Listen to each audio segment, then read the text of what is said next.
Yo, what's poppin', guys? It's your big homie Crooks the Great, back at you guys with another banger of a UFC 4 video. And this one's gonna be a little bit special, kind of like how the one was with Romero. We got another UFC 4 great in the house to help me with this tip video. We're here with the one and only Prioxis, aka one of the best dudes that I know in this community, aka one of the guys that got me started streaming on UFC 4. But what's popping with you, Pri? How you doing, my guy? Yo, what's up, my guy, man? What's up, everybody watching the video? Highly appreciate it. Crooks got me on this. It really should have been happened, but hey, it is what it is, and we're here now, all right? So, let's get it, man. Yeah, like he said, we've been trying to record this video for about a couple weeks. Right. But as y'all know, Pri kind of took his break from streaming and from content creating. I took my break. But we here now. We're going to bring y'all in this video 5 tips to help you guys become better players at EA Sports UFC 4. Hopefully these tips that we talk about in this video, you guys can apply to your own games. We get a lot of questions. I know Pride does because I'm in his streams a lot. And I know being in my streams a lot, you guys know I get a lot of questions about, hey, how can I become a better player? Hey, how did you go from being kind of a newer player to being one of the best in the game? So with this video, we're going to touch on some tips. Like I said, 5 tips that's going to help you guys really take your game to the next level. And with that being said, let's go ahead and jump into the first topic that we do have for you guys here on the video, and that is understanding matchups. Now, Pry, I know you probably get this question a lot because you don't like using meta fighters just like I don't. How do you go about picking a fighter when you're on ranked championships? Like, let's say, obviously, I'm Volkanovski. How would you go about picking a fighter to go against Volkanovski? Right. So, against Volkanovski, you got to ask yourself, what is his strengths and what is his weaknesses? Well, we know Volkanovski is a very well-rounded fighter, and he's kind of good everywhere. Not crazy off the back, but when it comes to matchups. But if you look at the featherweight division, is not really a lot of fighters that's wrestlers, or someone that can get him reeled down really easy. You got Josh Emmett, but I mean, you have to ask yourself, when you're using Josh Emmett and you go against Volkanovski, if you don't get the fight to the ground, what do you do then? All right, so you're completely outmatched as far as striking, besides power against Josh Emmett. But other than that, boxing, kickboxing, you're completely outmatched, right? So against Volkanovski, what he isn't too great at is honestly, as far as boxing. I feel like in this matchup here with Volkanovski versus Aldo specifically, obviously Aldo's the better kickboxer, but Volkanovski, when it comes to player versus player, it can be matched. But boxing, I feel like Aldo is a better boxer, but still, it's still, again, player versus player, because these guys are just like the top fighters in this division. And honestly, when it comes to the stats, if I look at Aldo's punch speed is a 96, and then his punch power is going to be a 95.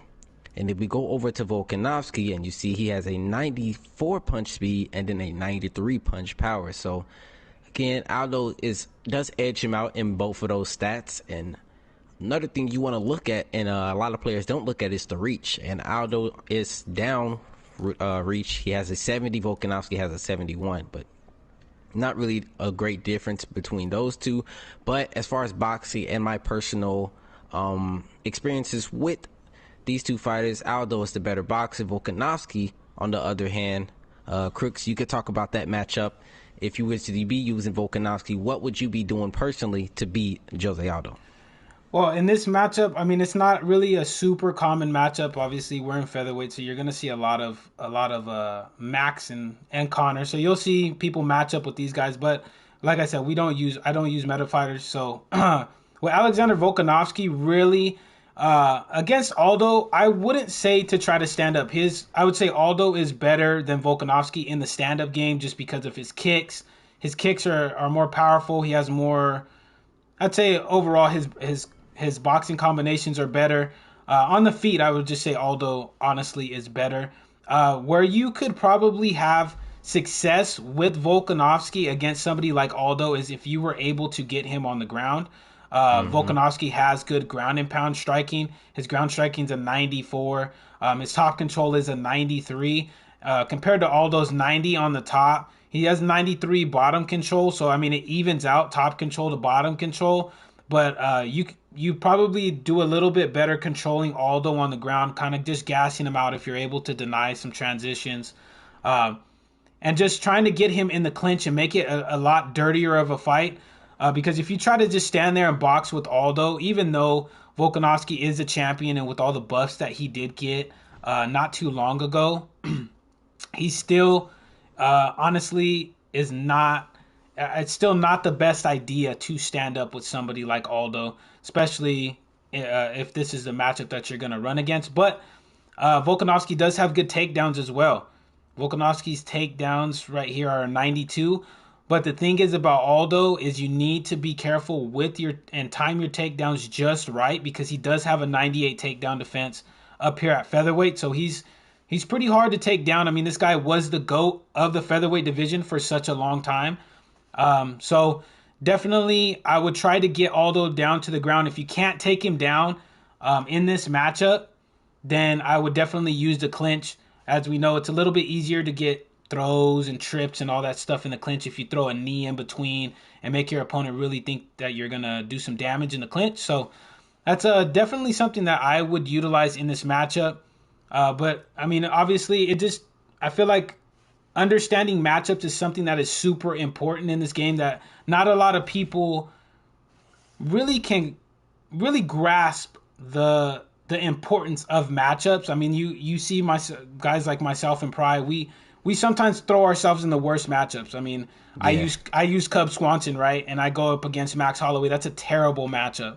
But some people, I'll have some people come back and be like, oh, well, I tried to run that and I just absolutely got obliterated. I don't know how you do it. And that's just because we're at a different skill level in terms of being comfortable with these uncomfortable matchups. So until you get comfortable enough to where you feel like you can use fighters that are at a huge disadvantage like that, I would try to keep the matchups close. So obviously, if I'm Volkanovski, use somebody like Aldo, or somebody like Max, or somebody that's higher ranked up.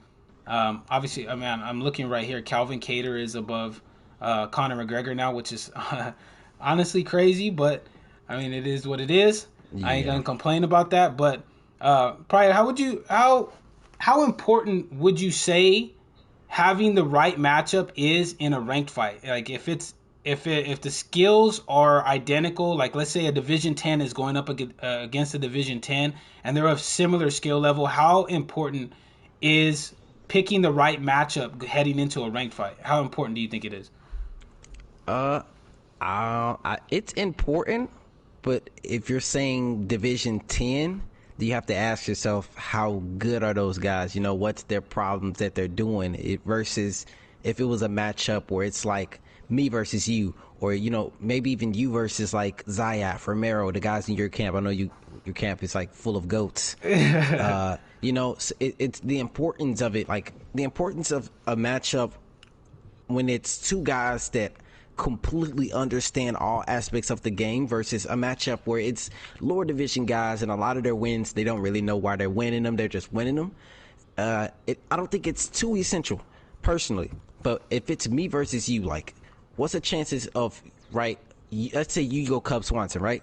What's the chance of you beating Romero's Jose Aldo with Cub Swanson? It's going to be a real tough fight versus if you went with Volkanovski. Now you have a easier win condition versus that matchup there. So it's essential when it comes to how good or how much understanding each player has of the game versus, again, you said Division 10 guys where something isn't clicking with those guys and they're not able to reach past Division 10, or maybe they're dropping down because, the inconsistencies of consistently losing and not able to climb on the leaderboards. Yeah, that's definitely true. I feel like I definitely feel like the higher the division, the higher the opponent you're going against, the more important it is to pick the right matchups. Correct. It's definitely a super important thing to do. But all right, we're gonna go ahead and jump into a fight right here before we cover the next topic that we do have. Obviously, we're gonna be using Volkanovski and Aldo because these guys are actually pretty good matchups for each other. Volkanovski can beat Aldo in grappling. Aldo can beat Volkanovski and defend the takedown. So these guys are very equally skilled in terms of matchup. This is honestly one I don't think we've run against each other before, Price. So this is honestly a new one, but yeah. So this is going to lead us into the second point that we have for you guys here, the second tip that we have for you guys here on the video, and that is being able to make proper reads. Now, I feel like this is a very broad thing that's mentioned in a lot of streamers or in a lot of YouTube comments I see on a lot of people's videos. Is how do we go about making the proper reads? So, probably if you could touch on how you go about making your reads. All right. So personally, me, when it comes to making reads, there's things you want to worry about. One is obviously their block patterns. Are they blocking high? Are they blocking low? And that's the thing when a fight first starts off, you know, and you're not given strikes to make reads on. That's what you want to make your reads. Okay, what are they doing with the blocking? What about footwork? Are they walking forward, walking backwards? Are they playing footsies? You know, that's another topic that we could touch on, you know, maybe in the future with a part 2 to this one, maybe a part 3 or whatever it may be. Is, you know, what's their footwork? What are they doing? Are they just walking forward, throwing strikes? Are they walking forward with the block up, block down? Is their block going high then low? You know, those are the small things you want to worry about when it comes to making reads as far as if they don't throw strikes. The next thing is, you know, the most obvious one is, are they blocking high or are they blocking low, right? And then the next one, as far as being offensive, is going to be, are they punching high or are they punching low? That's a read you can make there. And then to go more in depth with the either high or low, you can be like, okay, what strike are they throwing exactly high and low? And, you know, it just gets real in depth when it comes to, you know, making reads with what they're doing. And that's striking or grappling. Like, you can be on the ground versus somebody, and all they do every time they transition in half guard, they try to go to full guard. You know, those type of reads is something that you want to make, and honestly is essential when it comes to high level play in ES with UFC 4. Yeah, and I agree with that 100%. Like, it is the most important thing if you are trying to become an elite player at any game, but more at any game in the EA Sports franchise, UFC franchise, is being able to make the reads. If you can't make reads, then you're at a huge disadvantage already starting off the rip, and you're probably not going to last that long. So being able to really try to read what your opponent is doing, like Price said, either they're going high or going low, and being able to basically figure out their game plan. That's going to go into making reads, and that's going to set you up for success, because then you can start mounting your offense off of the reads that you make. So I get a lot of people telling me, you know, my leg kicks, right? So since the Marshall video came out, Marshall said that I was one of the best leg kickers he's ever fought. And I was able to leg kick Marshall effectively, not just because I was just spamming him, but I was able to make the reads off of what he was giving me. So when I felt he was going to slip, I'd chop that leg. Bam, leg kick. Does more damage than if you're just standing regular. It does more damage if you're in a slip leg kicking than it does if you're standing stationary. So that's a read that I made. If I see somebody's just holding that high block up here, I'll go low, rip to the body. Guys like Prioxis are absolutely fucking amazing at working the body. So that's definitely important for you to be able to make reads if you want to become an elite player at UFC 4 or even heading into UFC 5 or even on ESBC when it comes out. Reads and making proper reads are super, super important. So with that being said, we covered a little bit about proper reads. The next tip that we have for you guys is going to be on pattern reading. Now, I have made a video on this before. It was a very, very long time ago. It was one of the first ever tips videos that I made. But I feel like it's so important that we should talk about it, especially with somebody like Prioxis, who's another elite level player. So, when you're looking at patterns, what are you looking for in particular? Like, are you looking for, like you said, certain movements? Are you throwing out feints? Are you paying attention to how long their combinations are? Are you paying attention to where they're attacking you? Or how do you go about reading patterns in a fight?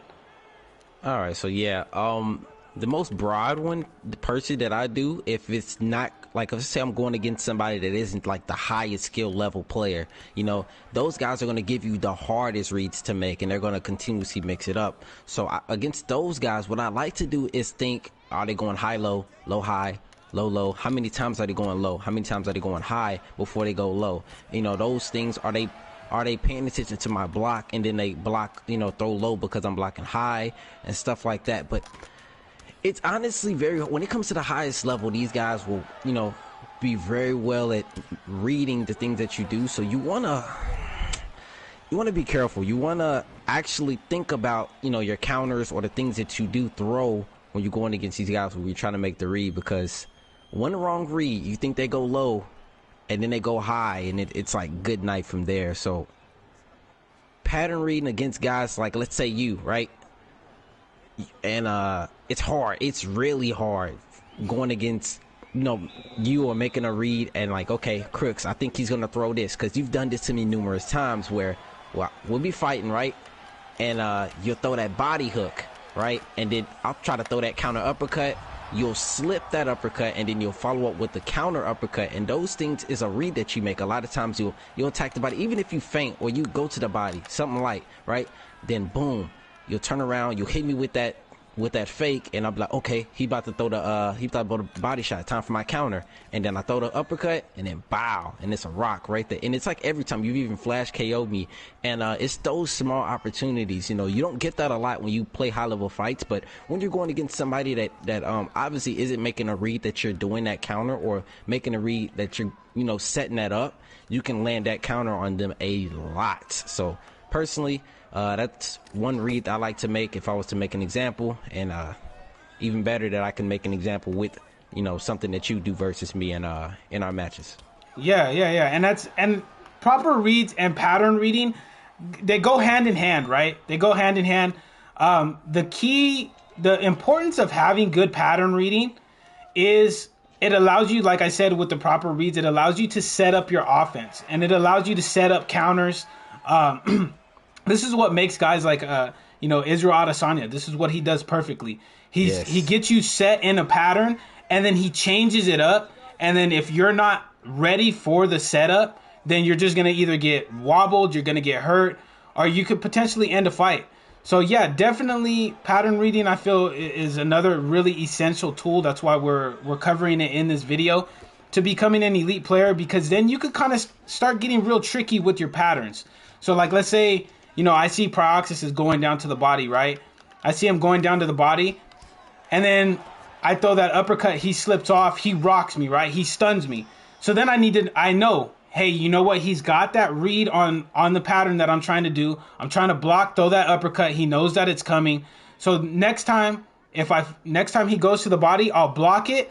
I'll anticipate that slip uppercut, because normally most of the time a lot of people like to go with the slip uppercut.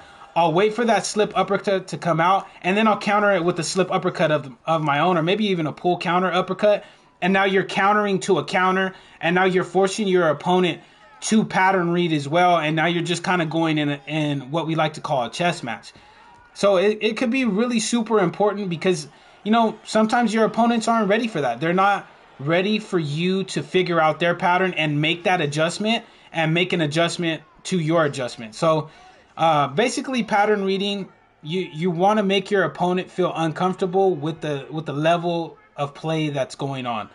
So it could be super important to not only know how to read a pattern, but obviously to make adjustments and switch up your patterns mid-fight.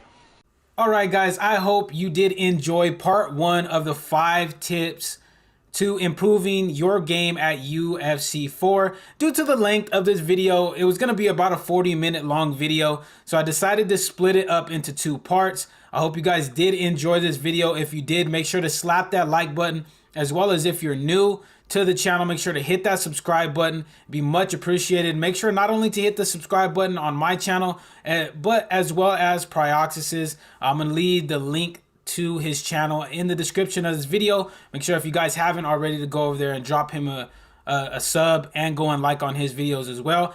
And I will be releasing part 2 of this video tomorrow, so be on the lookout for it. Make sure your post notifications are turned on. But until the next video, guys, take it easy, be safe, enjoy the rest of your guys' day, and I will see you guys in the next video though.